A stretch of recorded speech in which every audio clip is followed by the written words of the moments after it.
Hello everyone, welcome to yet another episode of the Lavena Show. Thank you so much for tuning in. Be sure to like, leave a comment and share, and also follow me on Facebook and Instagram at Lady Lavena, and subscribe to our YouTube channel. Guys, today we've got yet another good one. Our guest is all the way from Joburg, South Africa, and towards the end of the show we are going to hear a very good song. It's new, it's fresh, and it's trending, so you've got to stay tuned. But before we get to all that, we are going to start with hashtag Connect a Friend.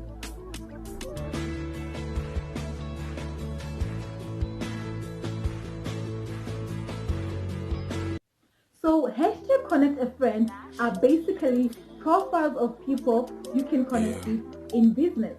And our hashtag Connect a Friend for today is Chipo, Ethel, Muchenje. Chipo Ethel Muchenje is an award winner for Female Entrepreneur of the Year 2016 at Zimbabwe Excellence Awards held in Cape Town, South Africa. She is a candidate attorney, entrepreneur, beat stringer, fashion model, and brand ambassador for Cryers Collection. She is the owner of Ethelic Boutique, which specializes in ladies' shoes and has recently branched into Ethelic Intimates, which sells lingerie and waistbands. She is also into logistics. So far has 2 trucks and a minibus that offers charter services in her name.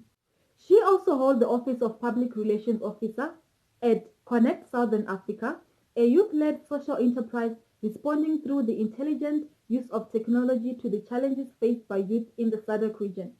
In her own words, she says, "Over the years, I've learned to embrace my distributive nature, impatiently devouring knowledge while working and growing my business and brand. My path for feminism, diversity, and progress lies afar beneath everything I do. Despite all the affirmations, I am still the simplest person you will ever meet."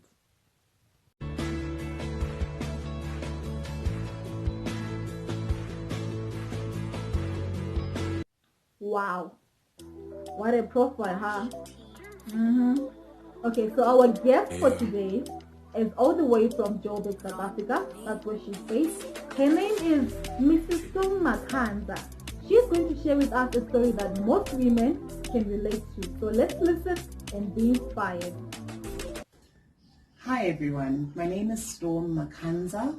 I am an events specialist by profession, an inspirational personality by calling, and best of all, I am a mother to a healthy, blessed, happy, chubby little boy. Today I'm going to be talking to you guys about a topic that sits very deeply in a lot of the women's hearts and souls, and this topic is about fertility. I know this is a journey that not only I have walked, but thousands and millions of women struggle with this on a daily, and I would like to share my winning stories, which is one of my goals, to help inspire and motivate and give hope to my fellow sisters out there. So basically, I was in my teens when I discovered that I had ovarian cysts. I was diagnosed with ovarian cysts at about the age of 16. I was then put onto contraceptives, which was a bit of an embarrassing thing for me. I didn't even share this with my peers because I knew nothing about contraceptives except for the lessons we got in biology, but I would not proudly say it. Being a black woman and worrying about societal's mindset about it, I didn't share that fact, but it was basically to help control my menstrual cycle, which had gone amiss because of the cysts. After about 2 years, when I was set to go in for an operation, the cyst miraculously disappeared. However, my doctors at that time told myself and my mom that I would not bear children naturally, or rather conceive naturally, and I would need assistance whenever the time would come. So this bothered me because being a mother has always been something that I have wished to be and dreamt of being. And so, yeah, like I said, it bothered me, but I just pushed it to the back of my mind. I focused on school, I focused on building my career, and in my early 20s, I relocated to South Africa from Zimbabwe. And and I met a young man, and I thought, okay, this is the one. So we decided to try for a baby. Naughty, we were not married because society says we should be. But nevertheless, we failed at that. So at the end of my first trimester, I had a miscarriage, unfortunately. Perhaps it was a blessing in disguise. You will never know, but it brought back all the things the doctors said back in the day when they mentioned that I would need assistance. I then I withdrew. I stopped going to church because I felt like, okay, God, I'm a God-fearing woman, and I do everything I'm supposed to do. Why would you take the one thing I have been so excited to have away from me? After a while, I snapped out of my misery. I brought myself back to the house of God, and I was back on track. Then approached the 30s, and I'm sure a lot of ladies can relate to that pressure. Nobody puts you under this pressure. We do this to ourselves. I got to 30, and I decided, oh my gosh, I've been focusing on my career. I've worked my way up the ladder in the hospitality industry, but I still don't have my baby. I need to do this. So my 30th birthday party, I told my mom, bless her soul, she's a very supportive mom, she's open-minded, and I told her, and I was like, Mom, if I don't meet the right guy by 32, because the clock is ticking, I will be going for artificial insemination. Mom then said to me in that time that, you know what, my daughter, whatever you decide to do, I will fully support you. And that just made my day.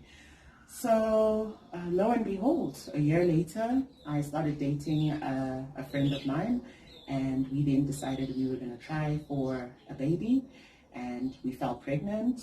We had a good gynae to look after us and everything. We were doing everything by the book. And when we went in for our first scan, the gynae then found something and explained it to us. I was diagnosed with something called a blighted ovum. Never have I ever heard of this. So a blighted ovum is basically when the egg is fertilized, it attaches itself to the uterine, and a sac is formed, but a fetus does not form inside the sac. So all the tests said I was pregnant. My stomach was growing. I was craving everything, but there was no fetus in the sac.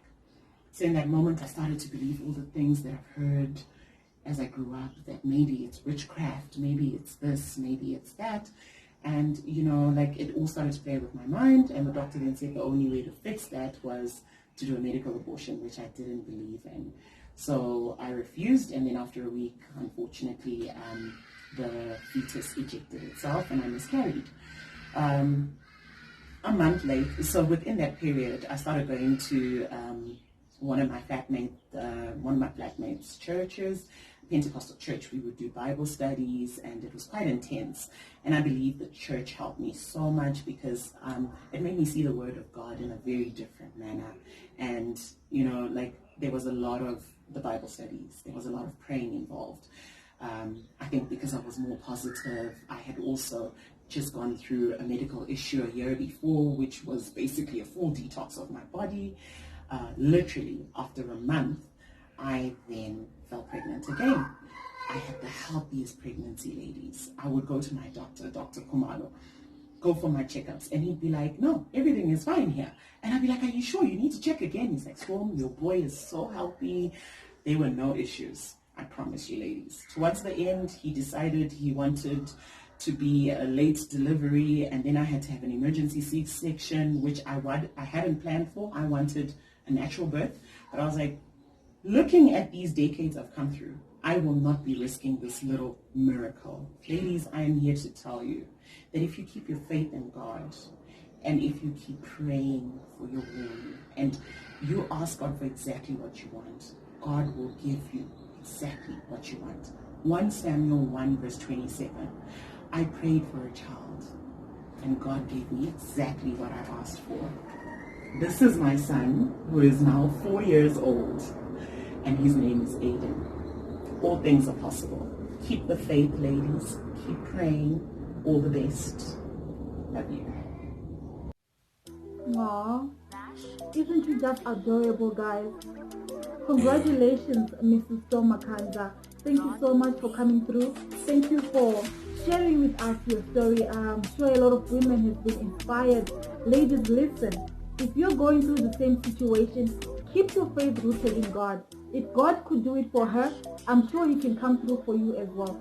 Okay, guys, to close off our show, we're going to hear a song by Prince Tinashe and Tekindowe. It's entitled Chinjayewo Nyaya Yangu. So until we meet again next week Sunday, goodbye. I love you.